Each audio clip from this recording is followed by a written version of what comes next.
Welcome, everyone, to Overtime with Coach Blue and Athletic Director Marissa. Yes, I'm here. It's been a few weeks. We have lots of stuff on the past few weeks that we haven't been able to jump on here and be as consistent as we wanted to be. But thank you for being patient.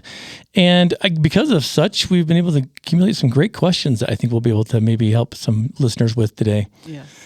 But before we get rocking and rolling, I want to share some awesome things on the horizon. As usual, and as spoken before, September being National Recovery Month, we have some amazing events coming up, don't we? Oh, yeah. We got a bunch. We've got our Addict to Athlete 5K, the Proxy Run. It's a run for recovery happening on Labor Day. That's going to be, the 2nd of September.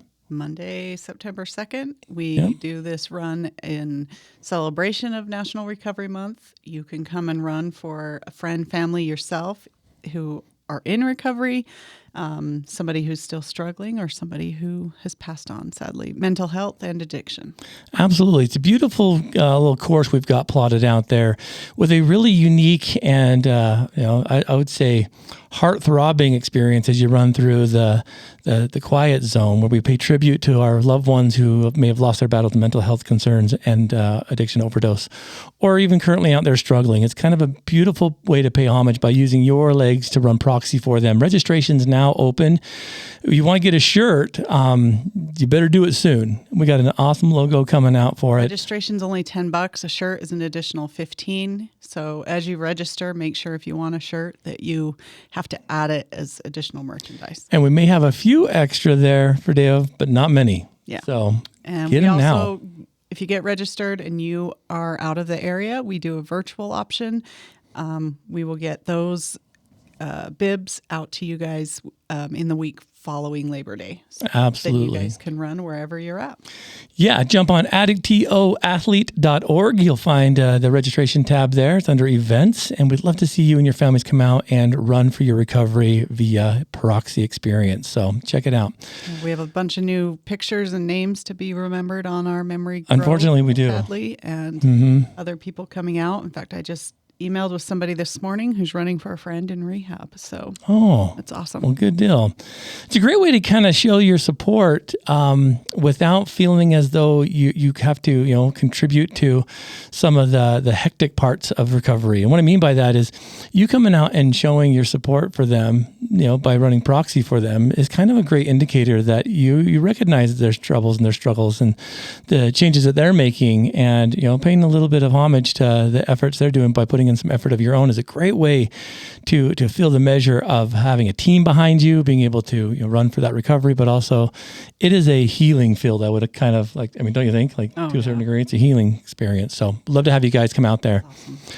Being that it is National Recovery Month, we got a cool stuff happening. I think now registration is probably done. I think we have all of our slots taken for our Addict to Athlete softball tournament. 20 teams this year, September 7th. 20 teams in Orem, Utah this year. We're really excited to have this tournament again. Thank you so much, Judy, Coach Judy down in St. George, Utah, and all that you've put into this. Well, we got a few more people that do this as well, right? We've got Shantae's on the squad. Helps us. Yeah, when Coach Jensen checks his Facebook messages, he gets to be part of that. I think it's an awesome experience to come out and swing for your recovery. Get out there and participate. And I love the atmosphere that it brings. So look forward to sharing some live feed on that this coming September.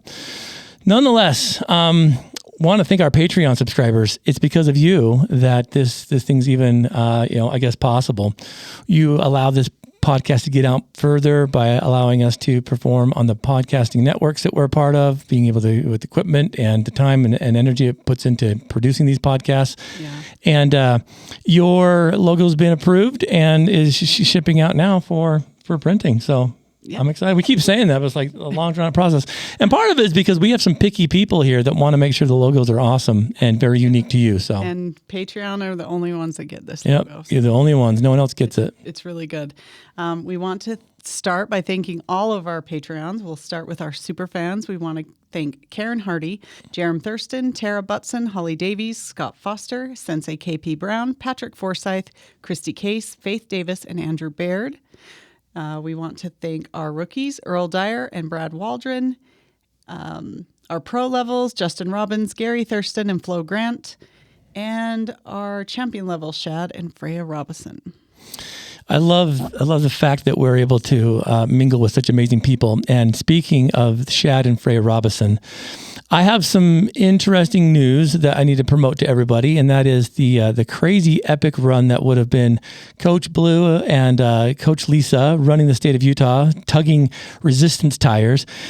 It's going to be postponed. As we were kind of looking at logistics and meeting, we realized that we didn't have the volunteer support that we need in order to make this an experience by which we'll be able to have success. Yeah. And it's a lot to ask of people to try and donate 10 full days of uninterrupted time to make this happen. And so we felt like we were a little bit behind the curve. And so we didn't have the ability to, make it what we wanted to be. So we're going to postpone this a little while. When somebody's running 40 to 50 miles a day, they can't do everything else for themselves on the side. Like a crew is so important. It really is. It's your team behind you, isn't it? Yeah. We haven't been able to get all of that in. And yeah, like you said, it's really hard for people to commit to 10 days and not be able to have work and other things because they're following you around the state. So yeah, maybe lots of people have better things to do than to watch us pull tires across the state. Reassess, and see what we can do. But there's still that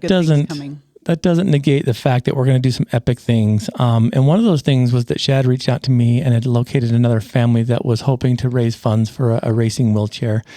And I think as we put together some fundraising resources and introduce you to the team Emma and Abby, right? Yeah. And the Robison crew, I'm going to get them on in here and record some stuff to hopefully raise some funds for another racing wheelchair that we can offer to another family that can feel the joy of watching their child participate in this kind of stuff by using our legs and getting them across those finish lines. So more of that to come in the future.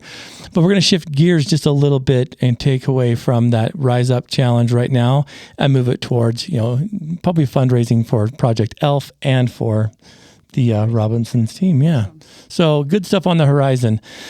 That all being said, I want to jump in here and just get right to business because, like I said, we've been out of the loop for a few weeks and got some amazing questions today. And Marissa, some of these come with some deep emotional content. Yeah. And I want to start off by, expressing just my gratitude for those that kind of submit some of these questions and that have the ability to be comfortable, but by posting the stuff onto social media so that it grabs our attention. This one says, my husband has been in 3 outpatient programs and has struggled because they don't offer MAT for his opiate addiction. They seem to have some of them seem to have personal issues, while others seem to not have invested in their program to develop it to the point to bring on professional staff to accommodate an MAT process. We have been referred to several other programs, but have kept getting the same results. The programs that do offer MAT have long waiting lists. What advice do you have, if any? So let's kind of get down to the brass tacks of what, the difference, what MAT is, the difference between an inpatient and an outpatient setting, and kind of go from there. And I actually found some research as I was kind of going through this question on why that is. And, maybe can help offer some resources and some tips on how to get the best treatment and support for your loved one when you kind of hit some of these roadblocks, so to speak. Yeah. So just in general, MAT is medication-assisted treatment. It's utilizing medications to help alongside counseling and therapy to treat substance use disorders. There's quite a few of them, but it takes into account trying to help the whole patient. It's doing more holistic healing and help. But the 3 main ones are methadone, buprenorphine, and naltrexone. Yeah, we hear a lot about those things. And, it's been a little bit of a wild ride trying to wrap your heads around allowing this kind of, process to infiltrate what once was an abstinence-only based recovery process. It was you stop using, done. we look back at that now and kind of have to scratch our heads about what we were thinking, because that doesn't work for a lot of people. History will kind of prove it, that as you go back and you see how many people never really got to get to a spot where they felt comfortable to regain some of their lifestyle free from drugs and alcohol, because they didn't have access to this.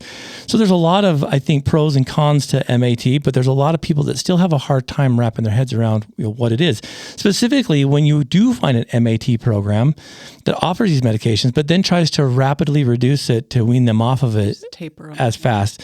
And thank heavens that is now starting to shift too, because that can be just as devastating as not having it at all. Yeah.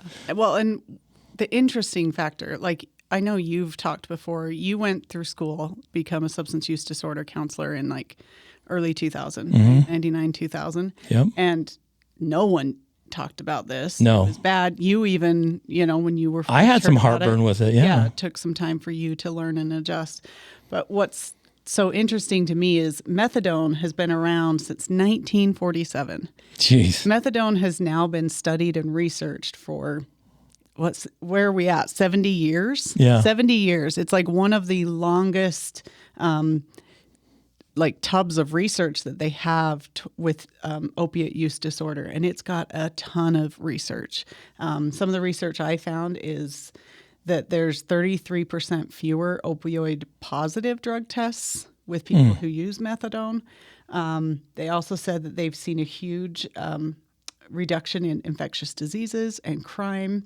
And it's been found that patients on methadone are 4.44 times more likely to stay in treatment compared to those in the control group. And they've got a huge, it's just been ignored, really. And that's incredible. There are a lot of downsides to methadone. I know people who've done it and don't like it because of, it's a very, very strong medication. And it's an old one, yeah. And it's an old one, but there are a lot of people that really it has helped. On buprenorphine, which is often Suboxone, there's a few different types, said that patients are 1.82 times more likely to stay in treatment. It also serves as an effective tool in reducing cravings, withdrawal, stress reactivity, and competitively blocks or reduces the reinforcing effects of other opioids. So it keeps from other issues too. And I've seen huge benefits in clients, athletes, friends who have used buprenorphine, really helpful. I know oftentimes people look at it as are you switching one drug for another? There's a ceiling effect on buprenorphine. There's not rarely a high that's associated with it. Mm-hmm. It hits them they can get somewhat of, but it ceiling effects. If somebody really is wanting to use substances, they're much going to prefer heroin, fentanyl to buprenorphine. They're not going to go out on the street trying to buy that. Most people in research they've done who are buying buprenorphine on the street, it's because they're trying to quit or they're trying to reduce their substance misuse. They're trying to get better, not because they're trying to get high. Yeah. And then the last one is naltrexone. Most of those are the extended release naltrexone. And it says that 90% are confirmed abstinent weeks. 90% confirmed abstinent weeks compared to 35% in the placebo group. See, that's incredible. Yeah.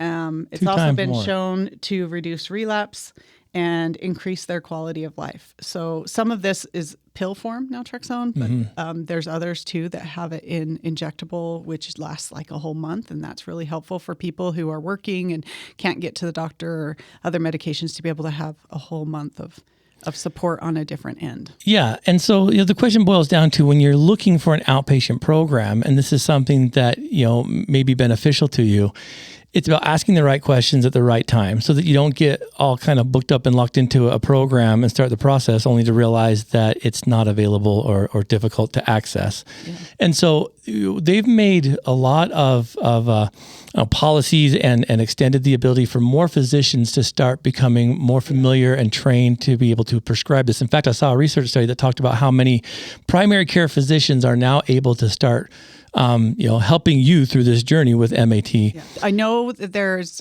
in talking to doctors, medical doctors, there's a lot who are afraid to prescribe it because they think they don't know enough about it.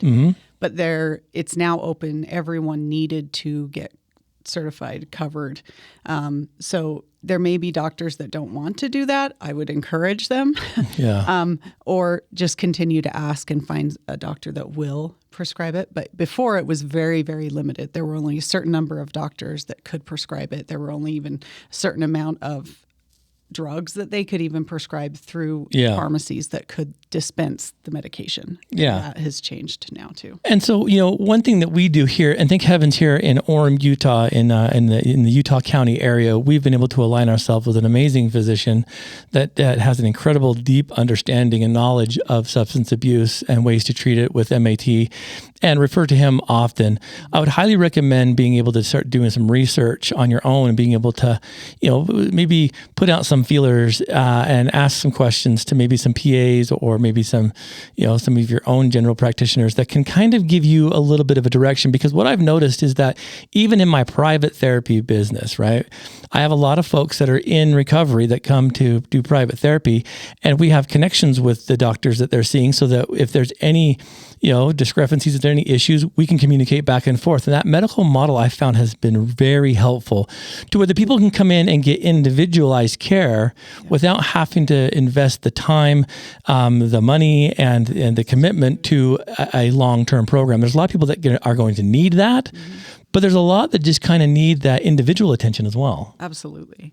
And I am really grateful. SAMHSA, which is the Substance Abuse and Mental Health Services Administration. Look for them online. They have everything there. They now have like buprenorphine practitioner locators. So you can go in, you can click your state, you can click your, zip code, and it will help you find treatment providers. It also helps you find, like outpatient, inpatient rehabs now instead of doing a bunch of cold calls. Yeah. And that's how it used to be. Now SAMHSA has put that all together and they do it, which usually cuts out a lot of the, they paid for Google clicks, and so they're going to pop up at the top. It doesn't mean that they're a great treatment provider. Yeah. Like SAMHSA just has the information and is trying to make it more of a level field, which is really helpful for the client. We'll attach that link to the show notes and the description so you guys can have that as a resource. SAMHSA's got some great stuff on there. And there are some amazing programs. There's more and more programs that are coming online to do this kind of stuff. And sometimes in those rural areas, it's a little bit more difficult. I completely understand that. Utilize these resources to help maybe expand that search so that you don't feel like you're kind of constantly hitting those dead ends. So it's hard, and I got to hand it to your husband for not giving up the process. An outpatient setting typically means that you meet in a group with counselors and therapists for a part of your day, and then you're able to go out into the real world, have the experiences, do your job, have your family time, and return and report on how things went, positive or negative. Whereas inpatient is typically that dedication of 24/7 care. Yeah. So if an outpatient program is kind of viable for what you guys are searching for in a treatment, recovery program, look for those attributes that are going to be able to serve your family, serve your loved one in a way that's going to help get them to that level where 90% of those saw longer periods of sobriety. That's amazing. Those are amazing statistics. So it does help. It's not for everyone. Some people have some heartburn about it. But do your research. Myself, like Marissa said, I was an opponent to this when it first came out. And a dear friend and colleague and mentor of mine, Bruce Chandler, explained to me that, Blue, you've got to do your research before you start making judgments about it. And so I did. And I took the time to start reading and to research and to talk to a lot of folks and clients that were using it and found out how beneficial it's been. So you never want to slam the door on an option, just because tradition says it's one way to recover. What do you think? Yeah, there's a lot of different ways to recover. I know that there's people out there that shy against it, but when I see clients and athletes of ours who were on the street, unemployed, they're taking this medication, they're living with family, they have a job, they're, actively engaged in their life, in their family, there is nothing better than that as being a positive understanding of this stuff works. Yeah. Absolutely. Yeah. We have an athlete that's been on the team for many years who still is on it and doing very well because of it, and has been able to maintain and increase his career, been able to maintain and establish his family setting, and is doing phenomenal And always kind of comes and kind of feels as though he owes us some kind of explanation. And I'm like, you don't. Yeah. Like, I am so proud of you. I mean, we're going on years of, and I think there's times of absence. we're talking about the same person that he's are. even tried to distance himself from recovery groups because of all the stigma and the negativity that he's received, that he's just like, I've got to do it alone if this is my choice to be able to be on medication.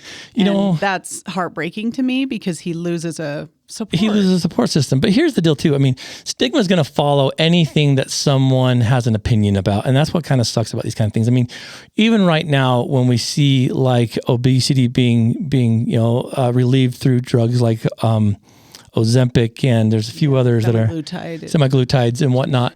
And I was watching some social media thing, probably on Instagram or something, and it was talking about a before and after photo of a woman who was overweight and then having lost significant weight running her first 10K. And the comments were so brutal. And I'm like, you guys are despicable. It's the same. Because someone chooses an outlet, and it's like, oh, you can't just do old-fashioned work. You took the easy way Guess out. what? It's not an easy way out. Yeah. And I'm like, you guys are failing to see too that this gal's lining up for her first 10K, 6.2 miles, while you're sitting on your flipping cell phone, typing some creeping message. Yeah. We've got to get in the mindset that we shouldn't care what someone else is doing. Yeah. Let's pay attention to what we're doing. Let's pay attention to kind of how we're either helping or hindering the process of somebody else becoming. Tell someone the way they're doing it is the easy way out. Yeah. Like, it's their choice, and let them choose what works for them. Absolutely. And again, it doesn't matter if it's semaglutide, if it's buprenorphine, if it's other medication that we're discussing to help somebody get healthier. If it's helping them, let it go. Let them help. And again, in most of these cases, it doesn't fix everything. You can't have a shot and all of a sudden everything's fine. You still have to watch what food you put in your mouth. Make sure you're exercising. Make sure you and if you don't, you may lose weight really fast, but you'll lose all your muscle. That's not healthy. There's other things, but it can't be really long-term if you're not utilizing other ways of like changing your lifestyle. And that's the same with addiction recovery and, using MAT. If you're not doing therapy and counseling and addressing the issues as to why you're using, it's not going to fix everything. Yeah. It won't be a long-term thing. And I've worked with people that have had like weight loss surgery and done things that significant. And I remember one that stood out primarily as kind of like this benchmark for me to understand that you can change one aspect, but if you don't go in and fix the entire heart, mind and soul, right, that there's problematic issues that pop up. And this was a situation by which both husband and wife were able to receive the surgery. And as they both became fit and working out and doing the things that brought, some energy and some joy to life, they ended up falling out of love with each other because they didn't know each other in that state. They knew each other, when they were at their most heavy and, kind of accepted who each other was. But as they became more fit and more able, the mental part of what they didn't deal with then began to creep in, and it devastated their relationship. Self-esteem and self-confidence started playing a role in like, oh, my spouse looks good now and he's going to leave me or he's going to cheat on me. And then because they haven't worked on themselves those enough, insecurities and that brought it. Yeah, that insecurity comes into play, and all of a sudden they have bigger issues that are coming up into their relationship because there's a lot more to it than just But I couldn't imagine someone coming to a meeting of any degree, of any type, and being ridiculed because they chose a certain path to seek their recovery, that quite possibly your snide comments or, uneducated, like comebacks would be the reason they go back out, relapse, and never come back. Like, if that's the kind of pedestal you want to put yourself on, please isolate yourself because that's not we don't what need a support group is. That's not what support is. And, you need to have an open mind and have some understanding and empathy that everybody's different. Even the words we're using and the feedback that we give, it's just one view. There are so many different ones. It's funny. I like watching, I don't know if you noticed, but I like watching social media. It's kind of a fun thing, a little pastime. And I hear a lot of these guys who run these men's retreats and these big, huge, multi-level schemes to get people's money and stuff. It's the best. They give these bold statements and it's my way or the highway. And I'm like, there's so much to that, though. You can't just throw something out there and pretend it's gospel. It's kind of a blowhard move. So research, invest, look around.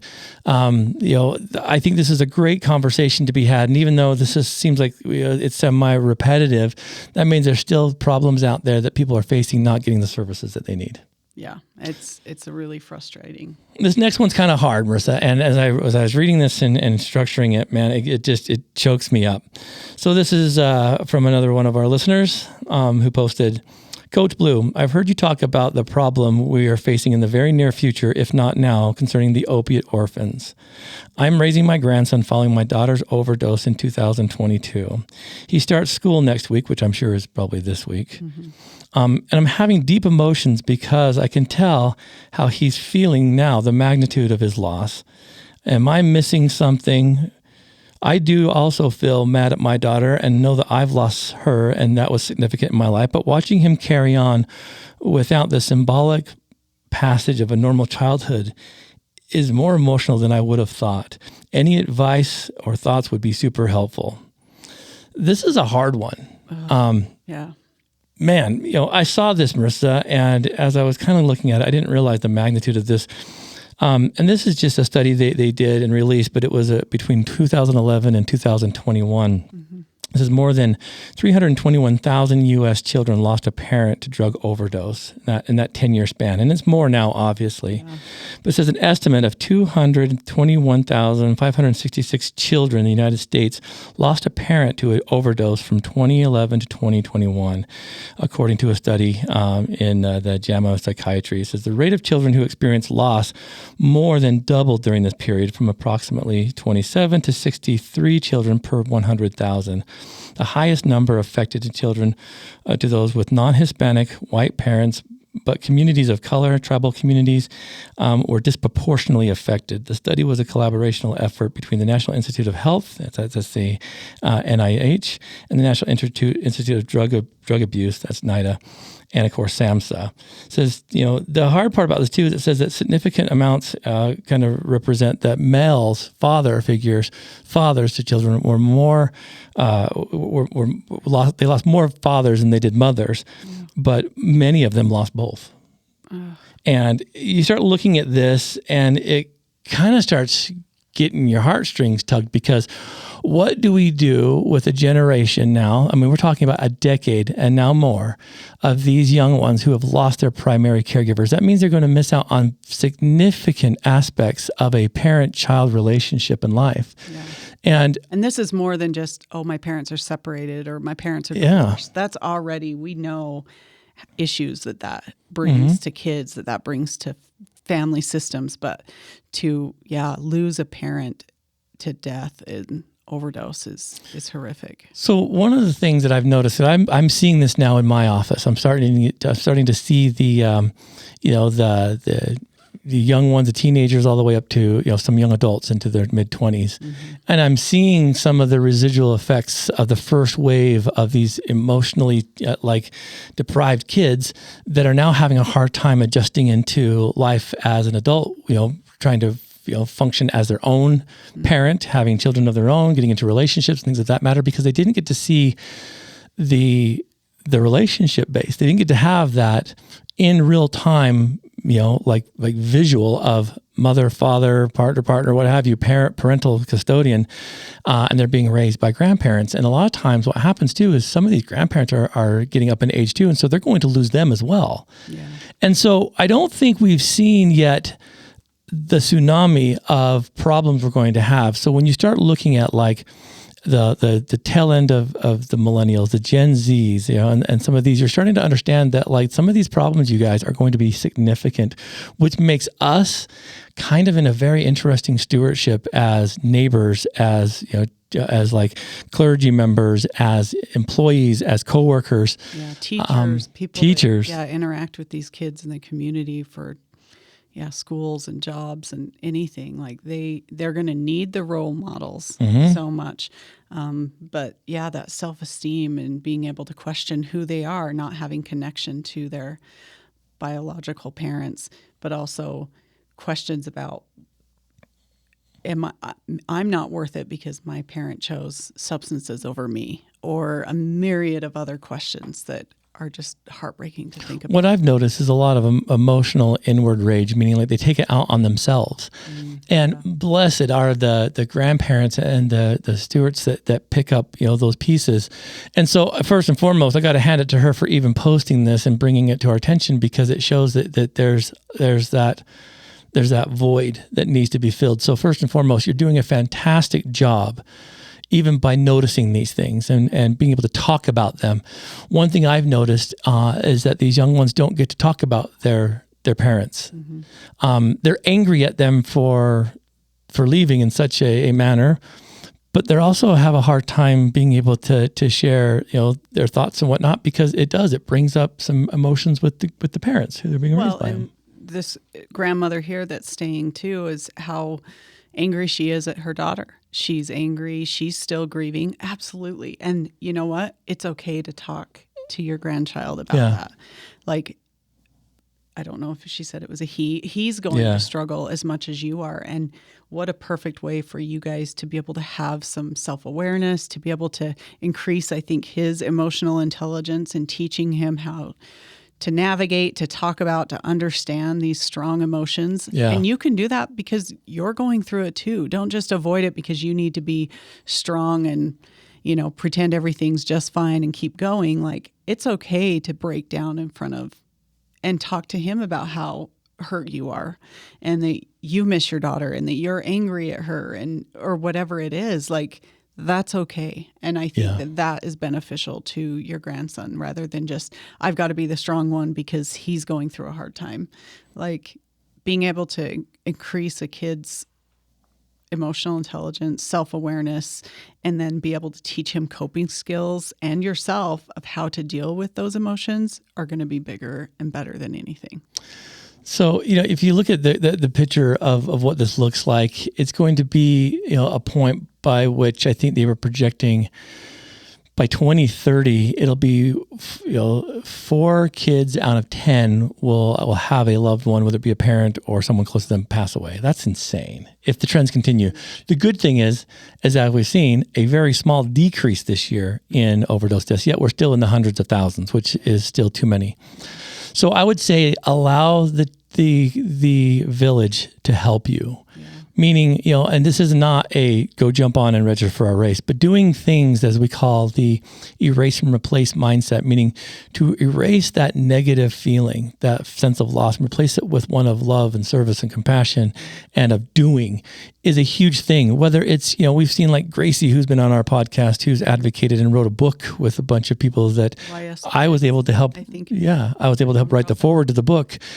Advocating for change, doing something instead of just sitting with it is even just, truly important. Yeah, doing something in honor of, your daughter and his mother, doing something in remembrance of them, anything. It doesn't, something they loved, but it could also be a service in their honor. It could be something, or just a day to do whatever you want to do and he wants to do. Just to have a good day. Enlightening the stigma of what took them, because, although you can be angry, and that's a very, I think, very real feeling to have and experience, she had to have been going through something that hurt. And, unfortunately, that was what she found, helped to the point, soothe the pain until it took her. Yeah. So we also have to be tolerant to the fact that there was some deep emotions there too, and stuff that she was, probably secretly dealing with, or maybe obviously dealing with. But we can't look at the mechanisms by which someone's taken or lost to an addiction as, like the problem. That's just a mechanism. There were deeper issues there. And so to celebrate, that's not what they wanted. That's not what they were choosing. Yeah. That, it's not the future she was looking for. And if you can do that in a way that helps promote, emotional recall and being able to, instill some emotional intelligence, these kids could be the most amazing individuals on the face of the earth, because Many they're going to have compassion. So much stronger. So much more resilient in being able to empathic and all kinds of understanding of others and being able to help others. Mm-hmm. You encourage that. You encourage, positive coping skills and positive ways of of dealing with those things are, to me, some of the best tools that you can provide Absolutely. your child. And so aunts and uncles and coaches and clergy and neighbors, I mean, we need your help. I mean, this is kind of a great awakening for us to maybe stop, politicizing, what party we're going for, and start being more open to helping people in situations like this, because you never know who you're going to inspire, And, employers who start seeing these kids who are coming in, a lot of them are going to struggle with feedback or criticism or even, teaching moments, because they don't know how to process it. So there's a lot to this, but I would say let the village be part of your team. To create a strong home team doesn't mean that you just put the nuclear family within the home and keep that your boundary.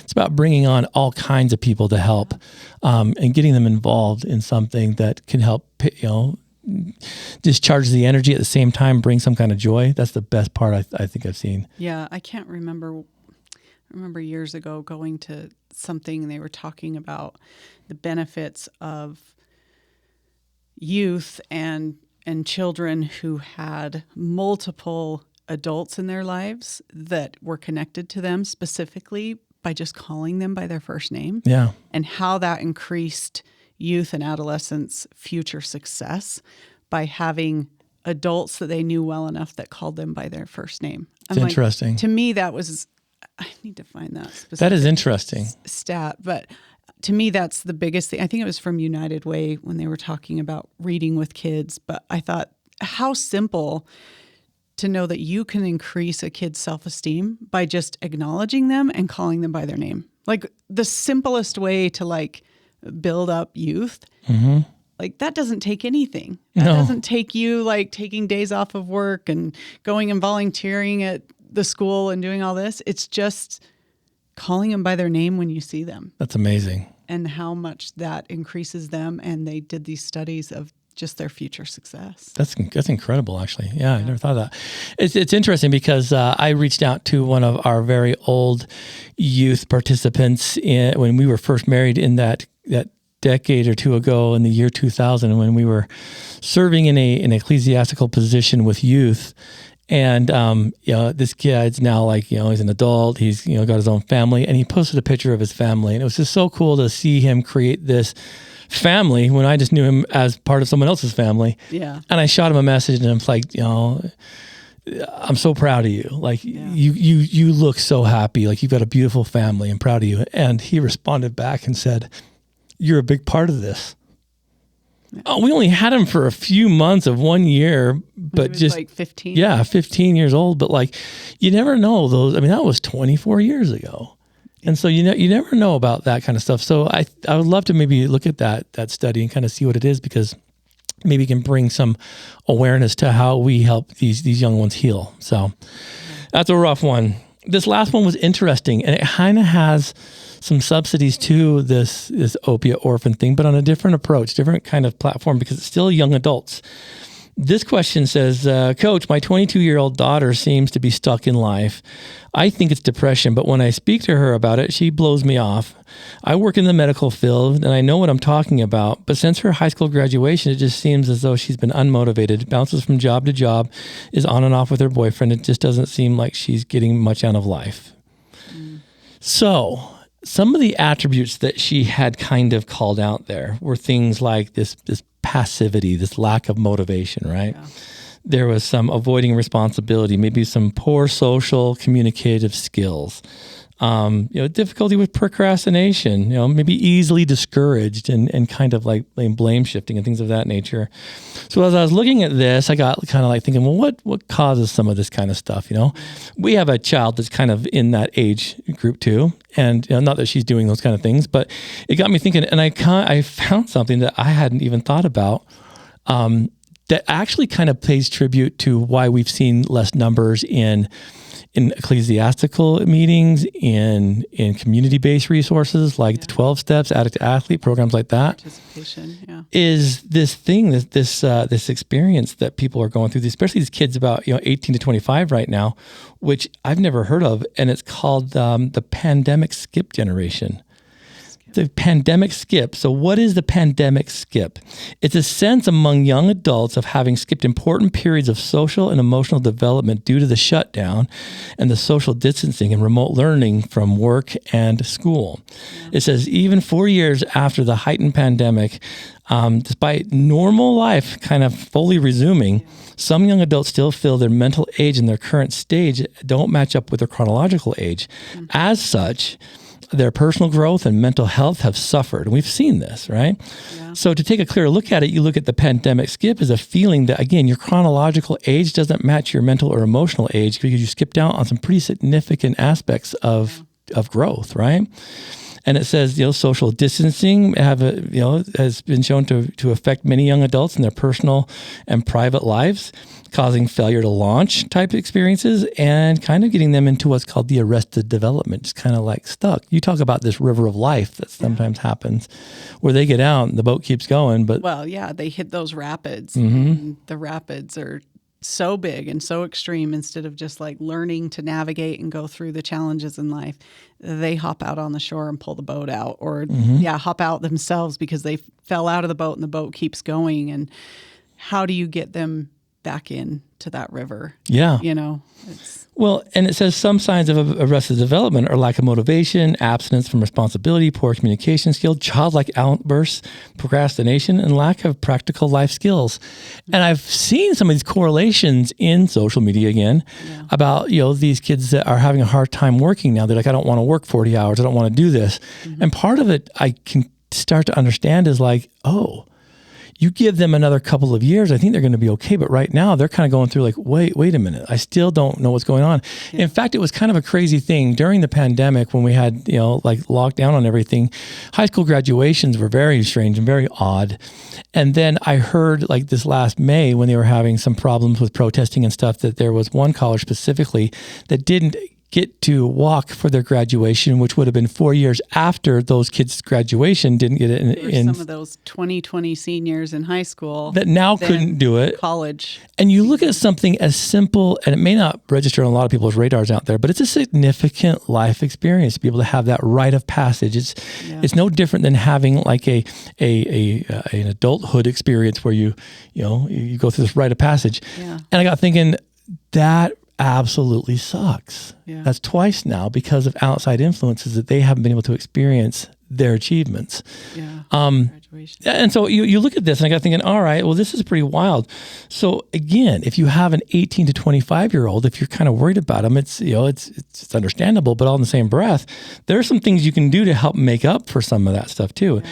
And it talks about letting them, with you and whoever, create a little bit of a timeline and draw down the past 3 years of important experiences that they've accomplished and, kind of let them forecast what they want to achieve. Let them dream a little bit. Yeah. Let them kind of like get a little bit of like, burning in the heart about what they want, not what they're going to do, but what they'd want. Yeah. And that's kind of a hard pushing thing. In what you want or what they should be doing. There's enough of, I think, and with social media that you're comparing yourself all the time to what you should be doing or what so-and-so's doing and you're not. And that brings so much sadness to many people instead of like, what would you like to do? What are some goals that you have? And, even with our oldest, I'm like, we all grow up. We're going to be here for a long time. Yeah. I mean, knock on wood, but there's no rush either.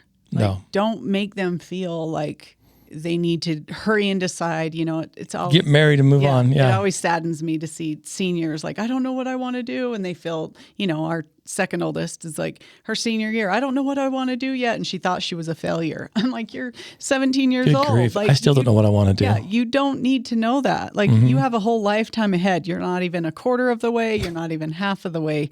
So relax and chill out. Yeah. Enjoy. But just start setting small, simple goals and things that you can start doing and achieving to build up that confidence to do the next thing. The next one is to allow them to kind of start to accept the reality. And what this means is when you hold on to that regret or that resentment around the past, you're going to get stuck there. And this is what happens without them really even knowing that's what it is. So the only way to move is to accept that it's occurred, to acknowledge how you're feeling about it, that it sucked, right? Yeah. And then start writing down, journaling, getting with close friends, being able to kind of start expressing yourself in ways that you can start letting that stuff go physically, mentally, emotionally, spiritually, and then kind of like look through like what you've gained. Like they've gained some incredible perspectives that we don't have because we weren't that age when they went through it. I think, that's huge. And I think that's always a big thing when you're looking Let at them be the what leaders. you can do. Yeah. Also like just gratitude journals, like what can you be grateful for that you got to experience? Like we have a niece that was a 2020 high school senior and missed out on a lot of stuff, but also my sister made sure to make it a really cool experience. Like they had a drive-through graduation and it was something no one else will ever have. Like look at it as like, that's a positive thing. They went and rented a Ford Mustang convertible and drove her through her graduation like that so that she could have something just extra special and memorable because she wasn't getting the regular what everyone else did. Absolutely. And if you missed the boat on something like that, well, what else? What is something you can be grateful for that you did have or were able to experience? Or even create it now. There's just not too late. Absolutely. This next one's interesting. This is what you were talking about. Broaden your perspectives. It says, if you aren't where you imagine you'd be at this age, don't fret. Just because you haven't reached certain milestones doesn't mean you won't get there.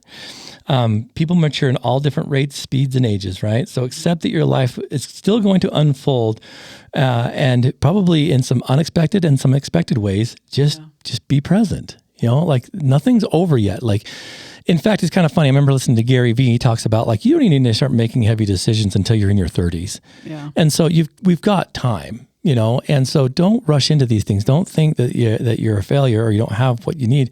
And again, there's no rush. If we try to rush this stuff, we're going to get stuck. Yeah.